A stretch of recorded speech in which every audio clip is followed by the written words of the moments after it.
देखिए, केंद्र में नरेंद्र और चूरू में देवेंद्र, माननीय प्रधानमंत्री जी ने जो एक विश्वास, एक बहुत ही महत्वपूर्ण भूमिका के लिए देवेंद्र भाई झांझरिया का चुनाव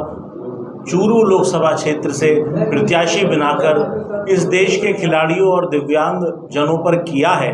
हमारा दायित्व तो बढ़ जाता है कि हम उनके उस विश्वास को स्वर्णिम इतिहास में बदलकर इस चूरू से इतने वोटों के साथ विजय बनाकर दिल्ली भेजें कि नरेंद्र मोदी जी हमारे देवेंद्र झांझरिया की जीत से इस राष्ट्र के दिव्यांगों के प्रति सकारात्मक हो जाएं और यह बदलाव दिव्यांगों के लिए भी एक बड़े राजनीतिक भागीदारी और सामाजिक न्याय का बड़ा मार्ग प्रशस्त करे। देखिए, इससे पहले भी भारतीय राजनीति में दिव्यांगों का संसद में एक विशेष संख्या रहा है, लेकिन एक लंबे समय के बाद भारतीय जनता पार्टी द्वारा दिव्यांग भागीदारी के क्रम में एक ऐसे महत्वपूर्ण सीट पर एक ऐसे सरल व्यक्तित्व का चुनाव ये संदेश देता है कि इस सरकार में कोई भी कार्यकर्ता, कोई भी सरल व्यक्तित्व वाला, कोई भी किसान का बेटा, कोई भी दिव्यांग जन भी भारतीय संसद का हिस्सा बन सकता है। और इसी क्रम में उनके इस निर्णय के साथ हम सभी दिव्यांगजन जाति, पंथ, वर्ग, धर्म का भेद भूलकर जिस प्रकार माननीय नरेंद्र मोदी जी अपनी योजनाओं का लाभ प्रत्येक जनमानस तक बिना भेदभाव के पहुंचाते हैं, उसी प्रकार हम सभी दिव्यांगजन, उनसे संबंधित परिजन और संबंधित मतदाता नरेंद्र भाई मोदी के इस विश्वास पर अपनी अमूल्य मोहर लगाएंगे और देवेंद्र भाई झांझरिया को विजयी बनाएंगे। और इसीलिए चूरू के सभी दिव्यांगजनों ने मिलकर एक दिव्यांग सम्मेलन 14 अप्रैल तिबड़ा वालों की धर्मशाला चूरू में आयोजित किया है, जिसमें हजारों की संख्या में चूरू लोकसभा क्षेत्र के प्रत्येक ग्रामीण, कस्बा और शहरी क्षेत्र से दिव्यांगजन भागीदारी कर रहे हैं। सर, आप जिला मुख्यालय भी जाके हैं, अन्य जगह भी जाके हैं, कितने का आश्वस्त नजर आ रहे हैं आप? देखिए, भारतीय राजनीति के वर्तमान परिवेश की यदि हम बात करें, सबका साथ, सबका विकास, सबका विश्वास वाले क्रम में जिस प्रकार जनमानस नरेंद्र मोदी जी के साथ है और चूरू में जो उन्होंने विश्वास दिव्यांग प्रत्याशी पर, अपना खिलाड़ी पर जताया है, तो ये एक बहुत बड़ा परिवर्तन होने वाला है। जो परिणाम आज तक इस क्षेत्र में रहे होंगे, जात को लेकर, पंथ को लेकर, बिरादरी को लेकर, वहाँ 36 की 36 बिरादरी और दिव्यांगों का भारी उत्साह इस लोकसभा चुनाव का परिणाम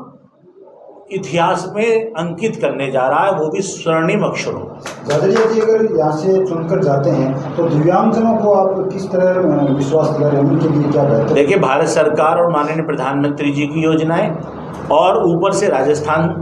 की नवनिर्वाचित सरकार मिलके दिव्यांगों की योजनाओं को समीक्षा करके और बेहतर ढंग से उन तक पहुंचाने का प्रयास करेगी। और देवेंद्र भाई जब खुद प्रतिनिधि बनके भारतीय संसद में बैठेंगे तो जो हमारा दिव्यांगजन अधिकार अधिनियम, पिछले वाले विकलांग अधिकार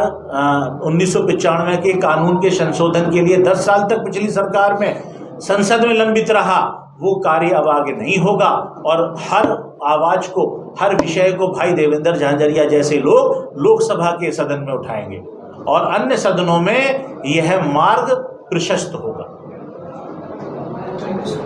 देवेंद्र जी झांझरिया दिव्यांगों के लिए तो स्टार आइकॉन है। जब जब दिव्यांग हताश होता है और देवेंद्र झांझरिया के एक हाथ में भल्ले वाली जब वो तस्वीर देखता है तो दिव्यांग उमंग से नाच उठता है। जब देवेंद्र भाई इस लोकसभा प्रत्याशी के रूप में जीत हासिल करते हैं तो हमें विश्वास है कि वो पूरे भारत के दिव्यांगों का कल्याण करेंगे, उनका भविष्य उज्जवल की ओर ले जाएंगे। जिस तरीके से हम बात करते हैं कि पूरे भारत में दिव्यांगजन एक देवेंद्र झांझरिया जिनको ये मात्र बीजेपी ने टिकट दी है, इनको लेकर क्या कहें? सर देखिए, इसमें इन बात ये है कि देवेंद्र जी झांझरिया अंतर्राष्ट्रीय खिलाड़ी हैं और वो कई दिनों से दिव्यांगों की मांग उठा रहे थे, इसलिए भारतीय जनता पार्टी ने देवेंद्र जी झांझरिया को टिकट प्रदान की है। सर, सबसे पहले तो मैं हमारे देश के प्रधानमंत्री नरेंद्र मोदी जी का दिल से धन्यवाद करता हूं, जिन्होंने एक दिव्यांग पर भरोसा जताया और दिव्यांग को लोकसभा प्रत्याशी बनाकर भेजा। हमारे दिव्यांग समाज जो काफ़ी लंबों से इनकी मांगे लंबी थी, जो 2021 से जो स्कूल की जो मांग थी, हम इनसे यही उम्मीद करते हैं कि वो दिव्यांगजनों के स्कूल है वो जल्द से जल्द हमारे जो जिला हेडक्वार्टर पे बने, और जो दिव्यांगों की मांग थी कि उनको बीपीएल से जोड़े, तो हमें पूर्ण विश्वास है हमारे जो दिव्यांग साथी अगर लोकसभा में जीत के आते हैं तो हमारे दिव्यांगजनों की सारी मांगे वो जल्दी और सरल तरीके से पूर्ण होगी। क्या आप भी मांग करोगे देवेंद्र से जीतने के बाद कि चूरू जिले में दिव्यांग स्कूल खुले, दिव्यांग कॉलेज खुले? हमें मांग करने की जरूरत ही नहीं पड़ेगी, क्योंकि आपको पता है जब एक पैर में कांटा चुभता है तो उसी दर्द होता है। इनको दर्द का एहसास है कि आज दिव्यांग समाज किस परिस्थिति से गुजर रहे हैं, और हमें पूर्ण विश्वास है कि हमारे जो नेता है अगर संसद में जाएगी तो हमें मांग करने की जरूरत नहीं पड़ेगी, मांगे वह खुद मानी जाएगी। सर, विचारधाराओं का खेल है और मनों में ये विचारधारा बनाई हुई है मुस्लिम समाज के कि मुस्लिम पैदाइशी एक तरह से कांग्रेसी है, लेकिन ऐसी कोई बात नहीं है। जो व्यक्ति विकास की बात करेगा,